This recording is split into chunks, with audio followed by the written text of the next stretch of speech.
بسم اللہ الرحمن الرحیم، شروع اللہ کے نام سے جو نہایت مہربان اور رحم والا ہے۔ قرض سے نجات کے لیے دعا۔ جس پر قرضہ ہو اور قرض کی وجہ سے پریشان رہتا ہو تو اسے چاہیے کہ یہ دعا اہتمام سے مانگے اور گناہوں سے بچتا رہے۔ انشاءاللہ ضرور اللہ تعالی قرض سے نجات دے دیں گے اور رزق حلال بفراغت عطا فرمائیں گے۔ صبح و شام یہ دعا پڑھے۔ تو پیارے دوستو، آئیے میرے ساتھ ساتھ اس دعا کو دہرا لیجئے۔ کوشش کرے کہ اس کو یاد کیجئے اور اس کو اپنا معمول بنا لیجئے۔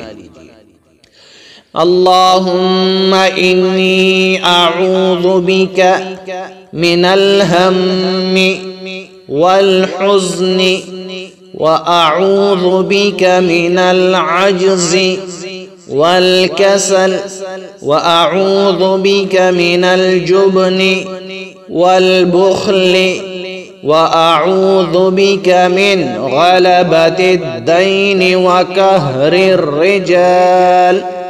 اے اللہ، میں تیری پناہ چاہتا ہوں فکر اور غم سے، اور تیری پناہ چاہتا ہوں عجزی سے اور سستی سے، اور تیری پناہ چاہتا ہوں بزدلی اور بخل سے، اور تیری پناہ چاہتا ہوں قرض کے بوجھ سے اور لوگوں کے دباؤ سے۔